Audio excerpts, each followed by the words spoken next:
In Tragedy, a true crime podcast, we discuss missing persons cases, violent crime, and other sensitive topics that may be difficult for some listeners. Listener discretion is advised. Our show is a place where every story matters and every voice deserves to be heard. To support this podcast, you can subscribe at www.tragedyaTrueCrimePodcast.com for early access to new episodes. And join our Facebook community, Tragedy, a True Crime Podcast, for updates, discussions, and ways to support the families we feature. Welcome to Tragedy, a True Crime Podcast. I'm Elisa. And I'm Michael. And we're proud to welcome Sleep in Heavenly Peace as a new partner sponsor of the podcast.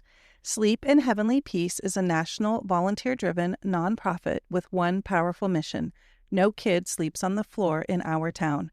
With more than 400 chapters across the United States, they build and deliver handmade beds, complete with mattresses and bedding, to children who don't have one of their own. In 2025, Sleep in Heavenly Peace reached a milestone: 86,744 beds delivered to children in need nationwide. Right here at home, the Tallahassee chapter delivered 836 beds in 2025 alone, and since 2018, nearly 3,900 beds have been placed into homes in our community. We're honored to align with an organization changing lives one bed at a time. To learn more or get involved, visit shpbeds.org. Yeah, one thing that was great about this organization is we got invited to participate during one of their bed builds in Tallahassee. So, Elisa, you want to kind of describe the experience? Yeah, so what happens with Sleep in Heavenly Peace, at least in the Tallahassee chapter, is they get all of their lumber donated from Lowe's. And it's an assembly line kind of process. Anybody can go. You just go to the website, shpbeds.org, sign up for their next build, and they will train you right there on the spot. It goes all the way from lumber to the end where the bed pieces are not put together, but they are built and then go out for delivery. And one thing I was really impressed with is how efficient the process is. I mean, just like you said, they start one end, it's lumber, all the way in, it's all the parts ready to assemble. They don't assemble them there in this case, it was a parking lot that we were in, because they've obviously thought about getting these beds in and out of houses. And so they're ready to go. They have a stamp or logo they put on, they burn right onto the wood. And you just join the assembly line. And when we were there, we were actually in the spot where we were putting the headboards and footboards together, and everything's marked. You just, you become part of the cog in the wheel that's putting all this together. And I was just really impressed with how efficient it was. We were there for about, 4 hours? Mm-hmm. And in those 4 hours, I think that day we made 40 beds. There's also more than just building. There was opportunities to deliver beds. And from what we heard from the volunteers, that is actually the part that's almost the most fun. You get to see the looks on these people's faces whenever you deliver something to them that they've never had before, because they're getting a new bed, they're getting new blankets, they're getting a full sheet and pillow set. I mean, this is ready to go, and it's just really a great cause and something that we were really excited to be part of. Yeah, those delivery folks take the bed and all those things that you just mentioned, and they put it together wherever it is going to be in that child's home. So when they leave, the bed is built, the sheets are on, and it is ready to go.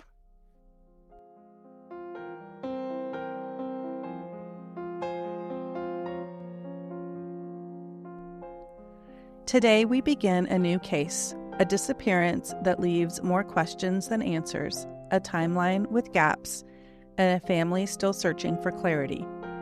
In this episode, we'll walk through what is known, what remains unclear, and why this case deserves renewed attention. In November 2024, communication with 33-year-old Hailey Athay abruptly stopped. At first, the silence may not have immediately triggered alarm. Adults live independently, phones die, travel happens. Days can pass without constant contact. But as November moved into December, and December into the new year, the absence became more concerning. Hailey was reportedly last seen in November 2024 with another individual. The two were said to be going mushroom picking in a wooded area of Washington state. After that outing, there has been no publicly confirmed sighting of her. In January 2025, roughly 2 months after her last known contact, Hailey was formally reported missing. That time gap is one of the most significant aspects of this case. In any missing person investigation, the timeline defines everything. A delay between last contact and formal reporting can narrow investigative windows. Surveillance systems overwrite data. Location pings become harder to retrieve. Weather alters landscapes. In Washington state, late fall brings rain, dropping temperatures, and early nightfall, all factors that complicate search and recovery efforts. Mushroom picking, especially in the Pacific Northwest, is common during fall months, but it typically takes place in dense forest terrain. Trails may be unmarked. Cell service is often limited or non-existent. Visibility can drop quickly under tree cover, especially near dusk. Navigation errors in these environments are not uncommon, even for experienced outdoors people. Investigators would begin by reconstructing the November timeline. Who was Hailey with? What specific forested area were they visiting? Was there a known trailhead? Did anyone else see them enter or exit the area? Was a vehicle located, and if so, where? The individual reportedly last seen with Hailey would likely have been interviewed as part of standard procedure. Digital records, phone data, text history, GPS movement, and possible app usage would become central to verifying movements and timestamps. There are several investigative paths that would need to be examined: an accidental fall or injury in remote terrain, becoming lost and succumbing to exposure, a medical emergency while in the woods, or the possibility of third-party involvement. As of now, there has been no public announcement of arrests or confirmed criminal charges in connection with her disappearance. Search operations in wooded environments are methodical but challenging. They may include ground grid searches, aerial reconnaissance, canine units, and terrain modeling. However, environmental conditions between November and January, rainfall, wildlife activity, leaf drop, and soil saturation can significantly alter physical evidence or obscure trace indicators. Another critical element is digital footprint. In modern cases, investigators often rely heavily on phone location data, device movement patterns, and transaction history. A sudden stop in digital activity can either suggest device disablement, environmental loss, intentional shutdown, or something more concerning.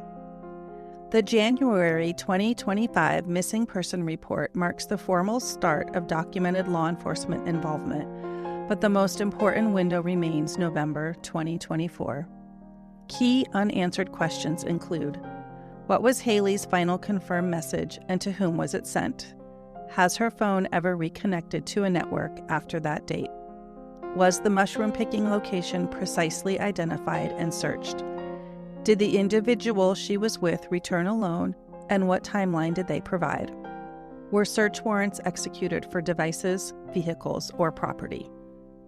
Because the investigation remains open, certain records have been withheld under Washington state law as they could interfere with active investigative efforts, and that can limit what is publicly known, even as the case continues behind the scenes.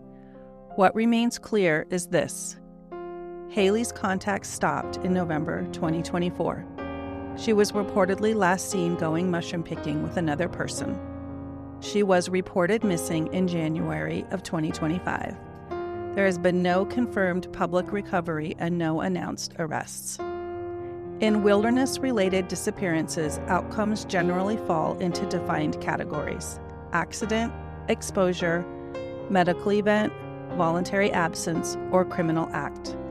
Determining which applies depends on evidence: physical, digital, testimonial, and environmental.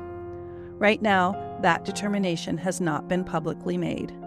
For her family, the 2-month silence represents more than a delay. It marks the unknown space where answers should exist. Somewhere between a November outing in the woods and a January missing persons report, Hailey vanished from all confirmed contact. Until that timeline gap is resolved through evidence, discovery, or disclosure, the case remains open, and 33-year-old Hailey Athay remains missing.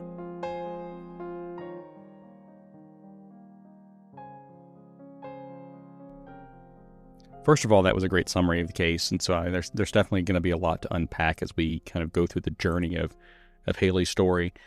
One question that I have right out of the gate is, we have this person, again, we're not going to use names right now, but that you're telling me that went into the forest or went into this area and came out without her, and there's no explanation on why she's not with him coming out. Is that what you're saying? Yes, after speaking with several people close to Hailey, her friends and her family, it's our impression that there is some sort of security footage that was taken of Hailey with two other people, actually, that day that she went mushroom picking at I believe it was a gas station.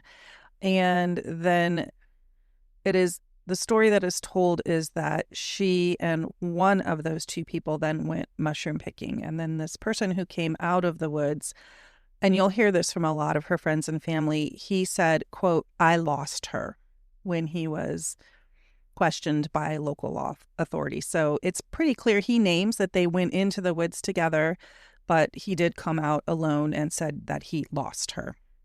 I'm really curious what that means. How is law enforcement handling this case right now? I mean, do they suspect foul play? Is it just like a missing person case? I mean, do we know anything about their approach right now? So as always, I do request a FOIA, Freedom of Information Act. And in this case, it came back fairly quickly, within 48 hours, with a resounding no.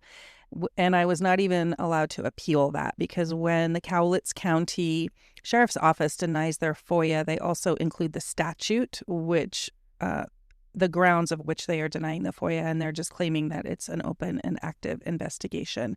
So I'm not able to see anything from any law enforcement paperwork about how they are handling it. We will hear from friends and family member about their experiences with law enforcement, but I don't have anything documented from law enforcement.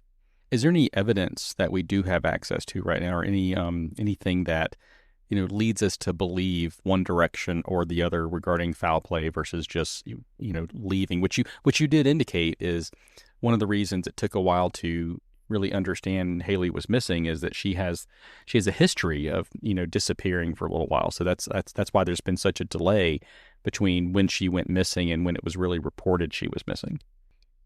Yes. Currently, in March of 2026, there is a case that is happening for the death of Nicole Lauer in the same area.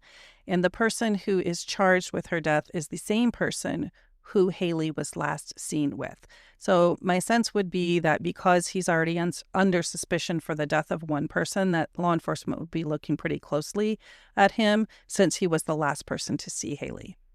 What about other evidence? I remember, we're going to get into this in more detail as we start talking to Shasta, but there was a conversation about some belongings that were discovered.